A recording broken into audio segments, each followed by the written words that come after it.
everybody. Welcome to Anatomical Gangster. I'm your host, Sue Hitzman, and today I had the opportunity to speak to Ann Frederick. She and her husband, Chris Frederick, are the owners and founders of Stretch to Win and the technique called Fascial Stretch Therapy. She has trained over 10,000 practitioners around the world and has continued to be at the forefront of fascial science and research. She is an integral person in the Fascia Research Society and continues to bring excellence in education and movement therapies to the forefront. I hope that you enjoy this conversation. And remember, if you're new to the podcast, please subscribe below, share this with your friends. If you think of somebody fantastic that I should be talking to, make sure that you leave that in the comments below. And I hope that you enjoy this conversation with the amazing Ann Frederick.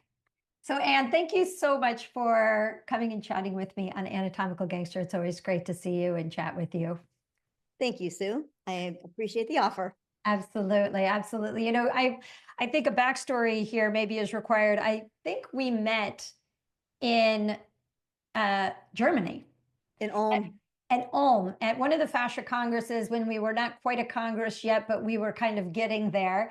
And one of the things that Tom Findley, who was so instrumental in helping me try to get research out for MELT and really integral and always pointing me to the right kind of research. You know, I've seen you guys, you and Chris, both really rise up in all of the programs that you create, and you have Stretch to Win, which has just gone all around the world. There are so many instructors who take this. So walk people through a little bit of the journey that got you here, where you are today, as not only the founder to Stretch to Win, but as an entrepreneur and an owner of a thriving business. Well, you know, I oftentimes default to the original story, and so I'll just start there. I had a premonition when I was 11 years old that I was put on the planet this time around to create something that was a blend of art and science. And I wasn't exactly sure what it was until I realized what it was. And I had taught dancing for many moons prior, and I'd been offered an opportunity to work in the strength and conditioning strength room at Arizona State University. And all of a sudden it had dawned on me that what I was supposed to create was a new way to look at assisted stretching. But I also knew it needed to be different than anything that had been traditional. So when I did my research, I found many books on strength and conditioning and one book on flexibility. It was The Science of Stretching by Michael J. Alter, who actually has become a friend. And it validated that it could be a legitimate livelihood or a legitimate field. So when I did my research, when I was working on my thesis for my degree at the university, I found an article that said that the joint capsule and the fascial system were the most restrictive of the body. So I decided to develop a technique based on the premise of that. And that's kind of where it all began. Got you. So fascia really became something that was a discovery from searching for a better way to stretch. Is that what you're saying? Yeah. Well, that and being a dancer, we live in our fascial system. We don't live in our muscles. So it was very natural to create something that had a movement base that was more holistic and had more of the functional patterns that we use when we move, instead of the linear way that it had been approached traditionally. And then the other thing was, I realized, particularly in the athletic population, they're so conditioned to enduring pain, thinking that that's just part of it. Yeah. So I decided to shift the premise of that, because the stretching that I did with my dancers for all the years I taught never, ever allowed pain. And it also was always based in this fluid, flowing, connective movement. And so when I moved into the athletic population, I thought, okay, let's do something that transfers to function immediately, because that's going to make sense to them. So the benchmark was set very early on, because I'd have the athletes go out in immediately from the session with me and go try out whatever we had done to open hips, shoulders, whatever it might be. And so I got instant feedback if something worked or didn't work. And that was sort of my laboratory. When they hired me at Arizona State in '95, they basically said, here's 26 different kinds of sports, figure it out, and just open the doors for me to create. So it was a really incredible playground to start to develop the technique with.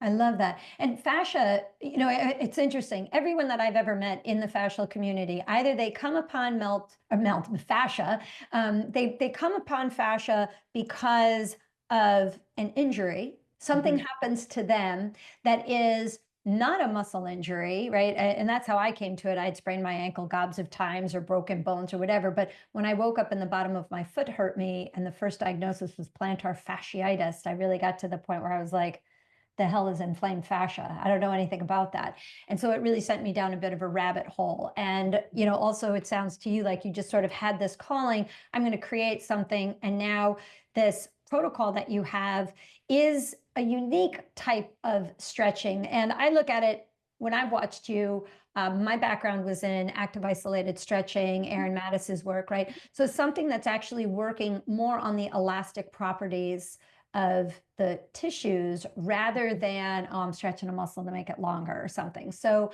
I guess a two-part question I would propose to you is how would you define fascia, or how do you see fascia as playing such a role in people's flexibility? And how do your techniques improve whatever it is that you're doing to fascia to boost their performance? So I look at the body as a integrated creation that is not, you can't isolate or separate anything. It's physiologically impossible. We've been in lots of dissections, lots and lots of opportunity to actually stretch specifically the untreated, unembalmed cadavers to see what actually happens. And for me, I immediately wanted something that would have a profound effect that was not traditional in the isolated piece of that. And I've trained with Aaron, and it's kind of a different perspective on it. And the way I always look at it is I want to see it transfer to function. And because out the gate, I was within 6 months, I was at the Olympics with the men's wrestling team in '96. And then when I came back, it was all NFL. And so for me, I had to deliver continually with how it transferred to function. And what made it so different was because I looked at the entire net of the body and recalibrating. And so people tend to stretch into what we call relative flexibility, which is where they're already too loose because they're good at it. Yeah, segmental hyperflexibility. I love calling it that, segmental hyperflexibility. That's a dancer. They're really, really loosey-goosey where they shouldn't be, and they're super tight and taut in regions that, Absolutely. yield motion. Yeah, I get that. Absolutely. So I'm always looking at balancing the net, if you will. Mm. It also, for me, the importance of not attacking the nervous system when you're trying to help it. Yeah. Why cause pain to get out of pain? And my philosophy is pain in any circumstances, specifically under a therapeutic objective. There is no winning when you create pain, period. So I am anti-pain in any way, shape, or form, specifically therapeutically. I know an awful lot of people endure to do other activities. My whole point is it shouldn't hurt to have therapy. Yes, I am so 100% with you. I think, since the first day I ever met you and Chris, I'm like, you are my people, because you're right. I mean, why cause pain to get out of pain? That doesn't even make any sense. And most of the time, I always think of the differences between what you guys do and, let's just say, traditional stretching methods, is that a lot of times people are stretching really to these incredible end ranges, almost going too far. Whereas when I watch you perform the techniques, you're finding that place. You are learning as a therapist to find that edge and just meet the edge, meet the barrier, and then let that go, and then move them again. And sure enough, if you don't push past resistant barriers and you meet them, they kind of get further out from where you start. I mean, I'm sure that that is kind of what if you had to say to somebody, the primary difference between fascial stretch therapy and traditional stretching would be what? The working with the person, not on them or at them. Love it. Makes so much sense. Makes Yeah. so much sense. So now you went from fascial stretch therapy and really to this great book, Stretch to Win. Tell me a little bit about the book and what got put into that book and why somebody would want to read it. Well, Stretch to Win was the very first one that we wrote, and it's had a couple editions. That is more for us self-stretching, and it has a sport premise to it. It also has a self-assessment that I think is crucial.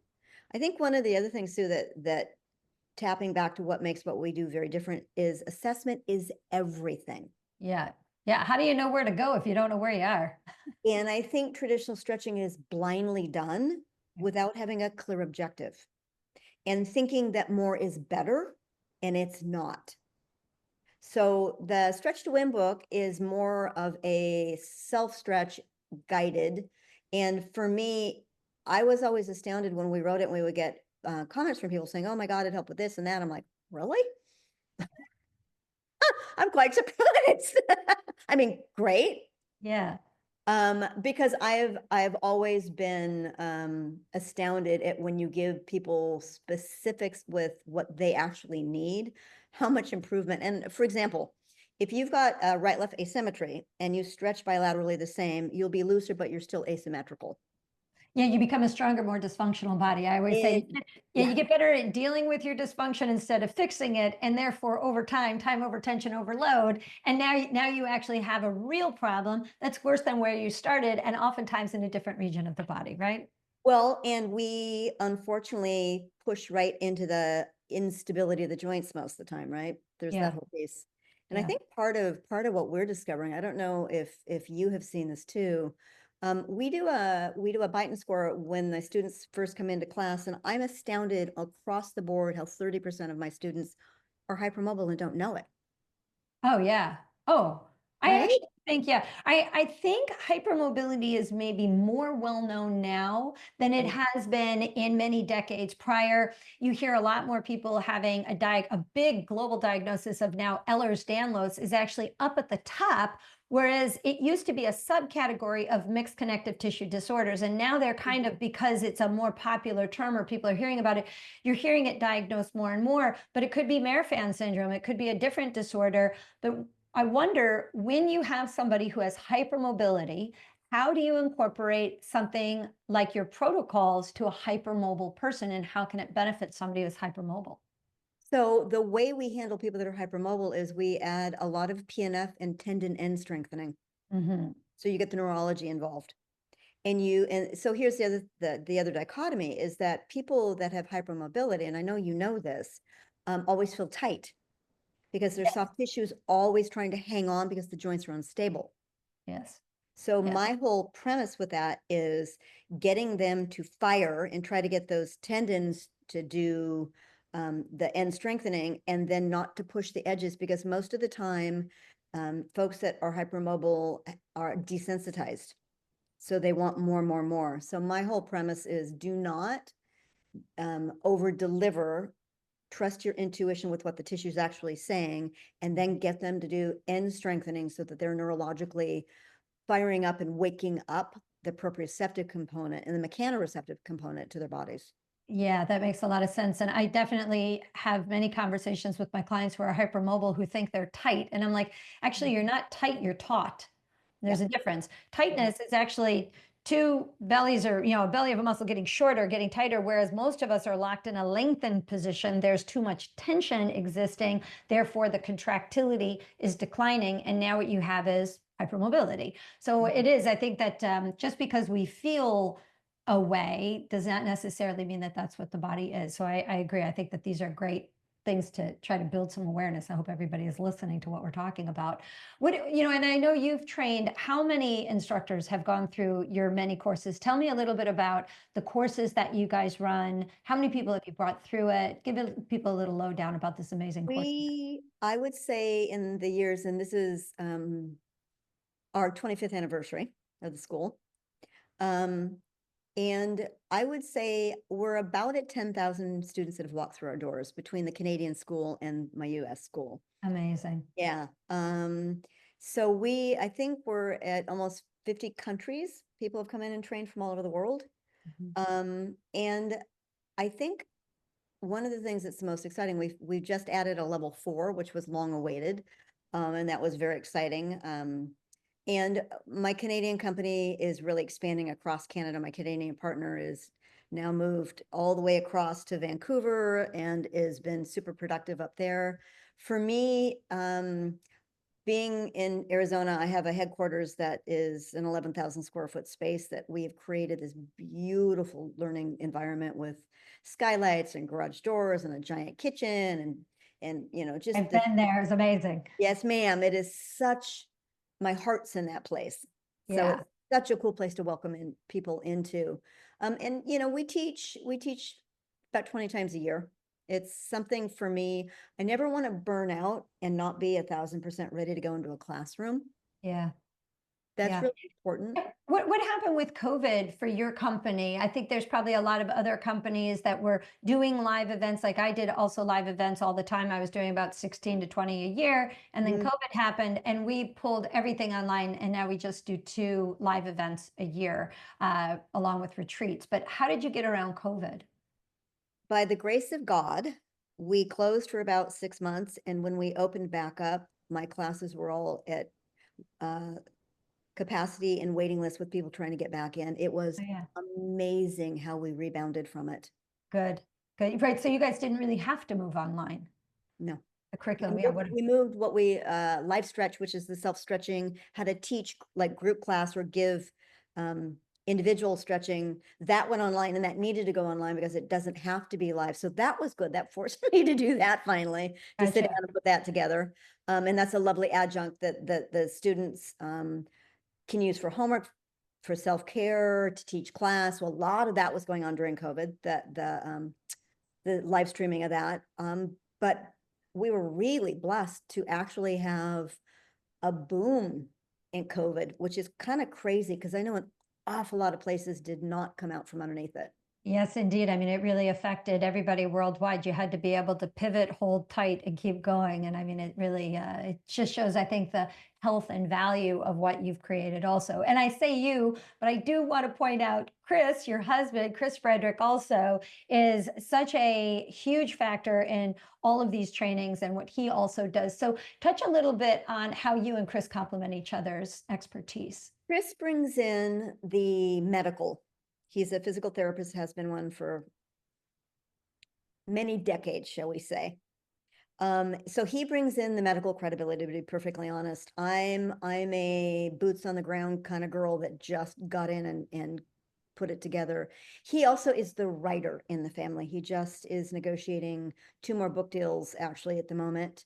One of them is going to be, I know you'll appreciate this, the hyper to hypomobility spectrum for the general public. Love this. Yeah. So necessary. So we're excited about that because it's education, right? So it comes down to educating people. That's right. I think that really is, again, our community, I think, is very strong in that way, where it's not just I'm selling a product, I'm selling a thing to make money, but you're actually educating people how to live better in their bodies, how to thrive as we age, and I think exist on a planet that's not so on the side of self-care. I mean, I think healthcare is not a thing. I think sick care is what we have. Healthcare is really self-care is the best healthcare that we can have. So anything that we can do to arm our communities with education and knowledge so that when something goes wrong, they have something to get them back, but also how to be preventative, right? Proactive and reactive, right? You and I have always been on the same page with that, my dear. Yes, 100%. I mean, there's really no other way around it. And, you have been, both of you, Chris and you, in all of the years that Tom Findlay, who was so pioneering in trying to get clinicians and researchers together with the Fascia Congress and all of the things that are transpiring now to try to build fascial awareness. What do you think is a big future of fascia and fascial therapy? How do you see it evolving? What I would love to see is those of us that are genuine practitioners continue to work united with trying to bridge the researchers and the clinicians. I just finished a research study at the University of Arizona Med School with my technique in chronic nonspecific low back pain. And it was interesting because I had a control group and an experimental group this time. We did it before COVID hit, and then I wasn't able to go in and finish it because of the restrictions that happened. And what was interesting is listening to their med students were most of my subjects, and listening to their thought process that shifted from their first year students that were my subjects to the second year to the third year, and how some of them were so removed from actually really what it took to heal somebody, Mm. and other ones got it. So it was very interesting because I think the blend of, I had a conversation with Tom Myers yesterday about the importance of trying to get the clinicians to stay together and united with what we're trying to do, and the researchers to understand it, but in a human form, right? Mm. And so Yeah. for me, I think that is where the magic is, and letting it be evidence informed, but not having it be so theoretical that it can't be repeated. Well said. Say more about that. So my goal when I went back in to do research again, I'm a mentor for it's the scholarly project that the med students do. It's the second time I went in to do it at the med school. My whole thing is being able to reproduce the basic statistics, and I am thrilled to tell you that I've reproduced them 3 studies in a row. And Amazing. those studies are 25 years apart, and I've come back with the same basic stats. That's significant. I can never remember that one. Statistically significant. Significant. Because for me, it's the ability to repeat the same outcome, Yeah. right? And Yeah. we know it works, but when you can put it into a legitimate clinical study that isn't biased, that doesn't have somebody paying for it, that is human based. You know, when I went in to do it, I said, I refuse to not be who I am when I put my hands on somebody. And half of the people I pretended to be doing the work with, and the other half I was doing the work with. And all the people that were in the control group, I can say this now, got better because it was a matter of somebody caring and somebody listening. Yeah. I think that's such a big thing that you can't really measure that scientifically. I mean, you can, because if I took 100 people and I just stood there with them and just stared at them for 5 minutes, and then I did another group where I just held them in my arms and hugged them and told them everything was going to be okay and just sat there in a warm embrace for a few moments, I guarantee 100% of the time, the people that got the hug rather than the people who were being stared at will feel better by the end, right? And I think we lose some piece of that as clinicians, where people will say, oh, it's all the technique that people do, and this technique works and that technique doesn't, and this technique does that. And I think, is it really the technique, or is it the clinician, right? Listening. I feel like I've gained good listening skills as a practitioner, and sometimes my client's own way of being is in fact what's limiting them to move forward. They have limiting beliefs, and they won't put the energy toward the objective. They're waiting for somebody to do it for them, and there's the problem, right? So there you go. Lack of responsibility and accountability. yeah, indeed. And I think I hope everybody's really understanding that when you are working with a clinician should be 100% accountable for 50% of the relationship.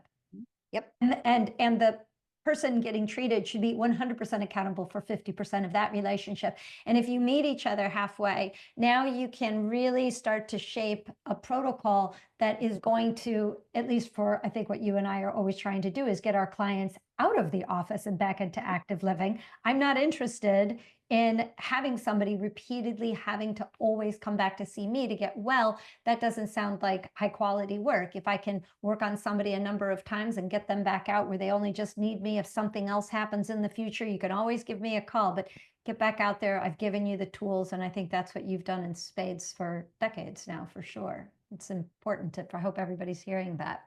So, I mean, I think you've said this a little bit, but it is, you've been at this for decades. You are constantly doing new things. You're constantly adding to what you're doing to try to create validity, not just, I don't think for you, but for a community, for the goal I think many of us possess, which is to try to bring and build this awareness. So how do you stay motivated and inspired with your work? Well, that's very easy. I am really clear, to be perfectly honest, that I have been given a divine gift. And there's nothing I'd rather do on this planet than what I do every single day. It is the easiest thing in the whole world because the joy that I have when I walk into a classroom and I see the light in the eyes go on with these students of all ages. We're starting to get a whole lot of 18-year-olds that are coming out of high school that don't want to go to college, that want to do something that matters. So that's been a really cool new group. Lots and lots of career change, lots of people getting out of nursing and those kinds of fields. Psychologists, a lot of those folks are starting to come through. I am so blessed to be able to do something that brings love and light and joy to people. There's nothing I could ever imagine not being. There's nothing I'd rather do. And people say, what are you going to do when you retire? I'm like, die, because I have no desire to not do what I do. And they're like, well, you're still teaching the beginning classes. I'm like, that's the heartbeat of my company. Yeah. How can I not be there for that? Yeah.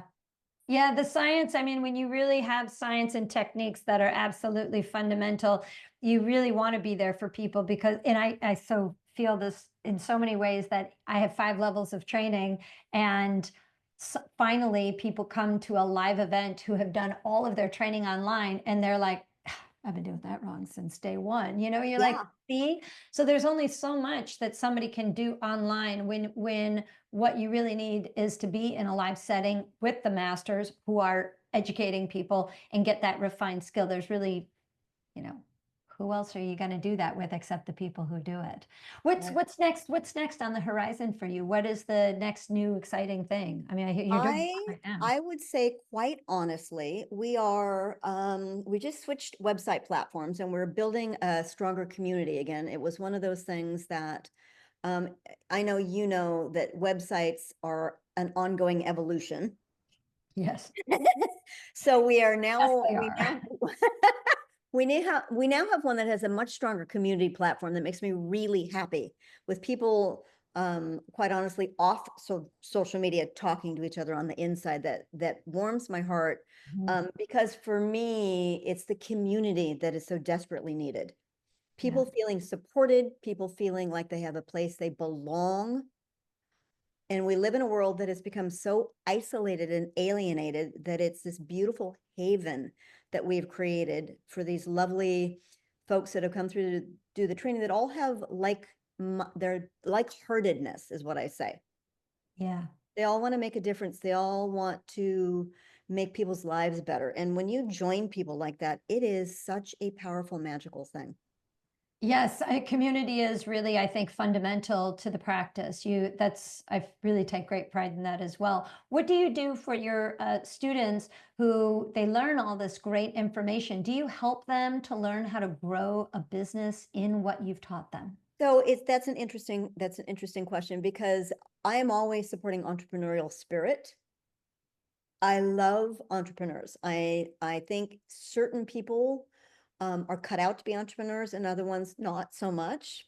Um, Yes, there is obviously a double-edged sword with what it takes to be an entrepreneur. I'm speaking to one right here. indeed. Um, you got to be gutsy. You got to stand your ground. You got to be able to have the tenacity to work through all kinds of adventure and not allow anything to get you down. I also know that giving people the tools to set up a business in a way that is not just money based. Um, I have a problem when money is at the forefront. In a heart-based business, when you put money at front, you lose a large piece of what this really is. So my whole thing is having a synergy of the being savvy as far as being a business person, but not having money rule everything. And I think when you work from a place of growth mindset and plenty and not scarcity. Mhm.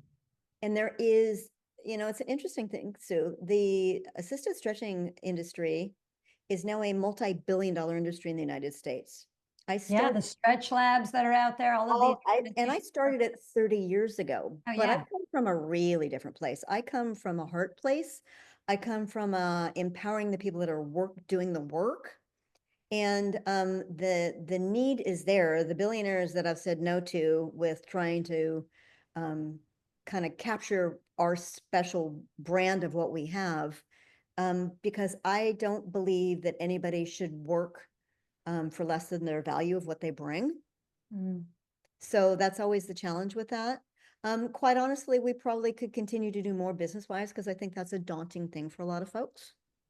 Yes, I think, that's one of the things that we've really taken a great pride trying to incorporate that into the practice, because what I find is people who want to help other people, they are great at what they do, but they are terrible at business. And understanding how to, just how you said, find value, knowing your value, being comfortable charging what you feel you're worth. And that really does take trust in yourself. It takes good mentorship. It takes the guts, like you said, to just go out there and do it. And I think a lot of practitioners, I've at least heard practitioners say, well, as soon as I get really good at this, then I'm going to teach. And I'm like, you'll never get good at it by not doing. We must just go do.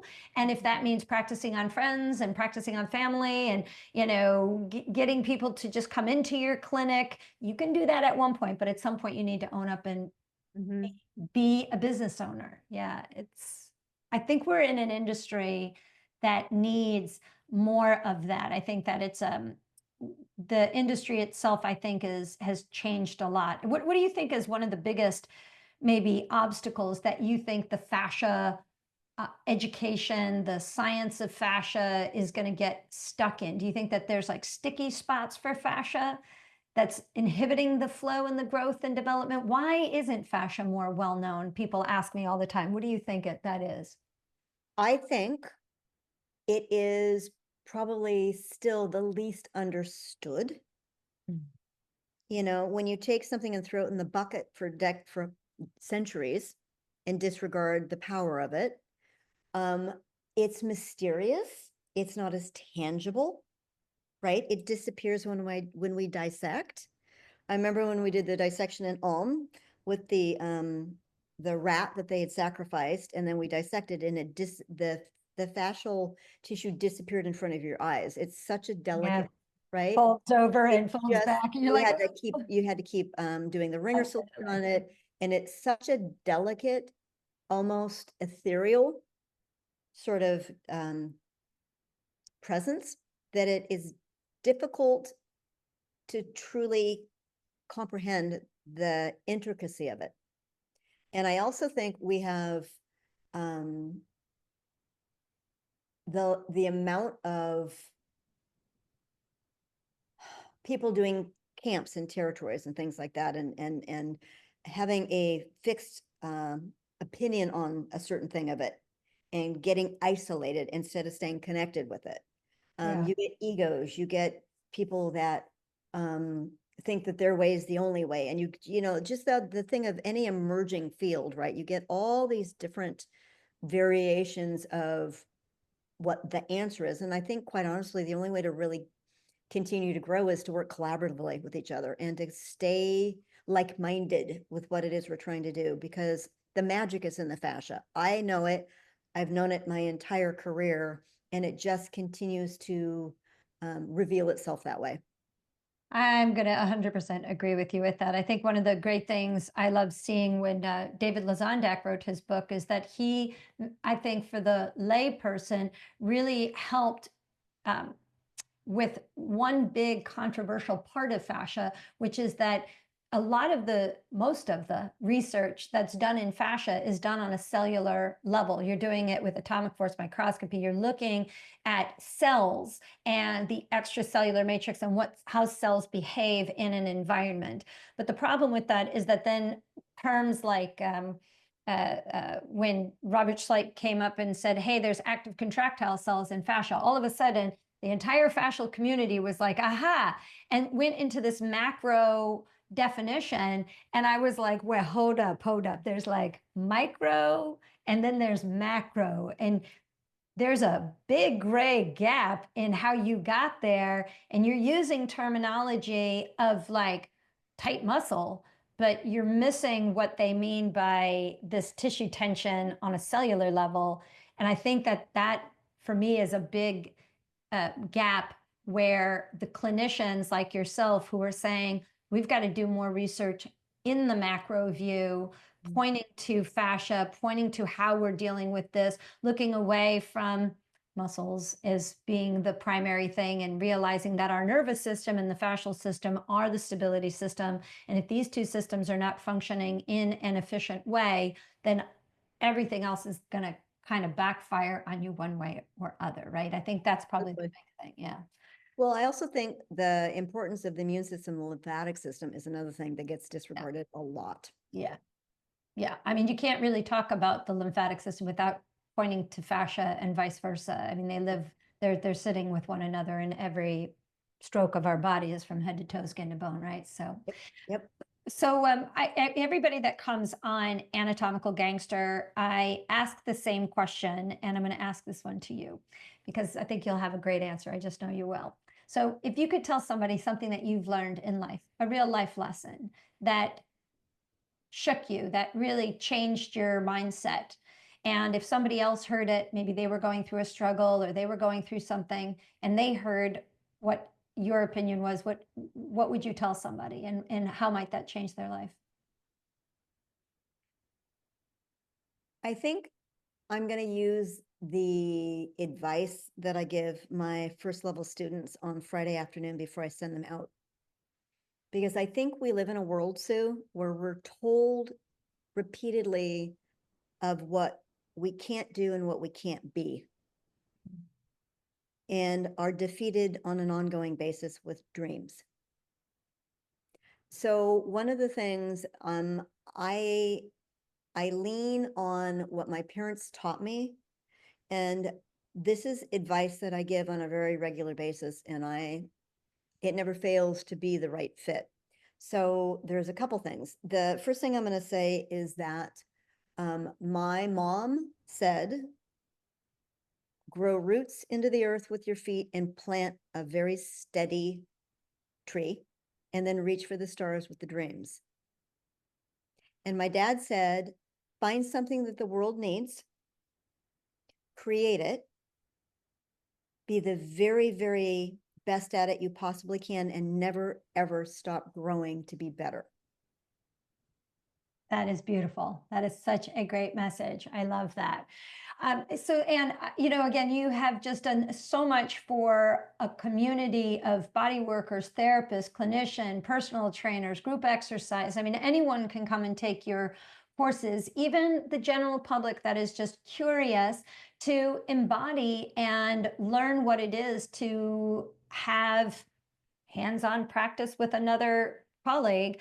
How can people find out more about you, more about your trainings, and how to connect with you? Probably the easiest way is to jump on our website, which is stretchtowin.com. I love it. And you're also on social media? Yes. Are you a Stretch to Win on Instagram? Yes. So Stretch to Win is really the place to find you. And when is an upcoming training? Do you have trainings coming up this year? We have a level 1 in, well, let's see. We have a level 1 in June. We've got a level 2 in a couple weeks and a level 3 in May. And then the Canadian company's got them scattered all throughout the next few months too. I love that. Well, all of you guys who are listening, I hope that you go find Chris and Ann Frederick and Stretch to Win. It is phenomenal. The stuff is world class. You will completely change where you are today. And I thank everybody so much for being part of Anatomical Gangster and tuning in each week. And until we see you again, I'm asking you to keep your mind open, stay curious, stay joyful, and we'll see you soon on the next Anatomical Gangster podcast. Be well. Thank you, Sue.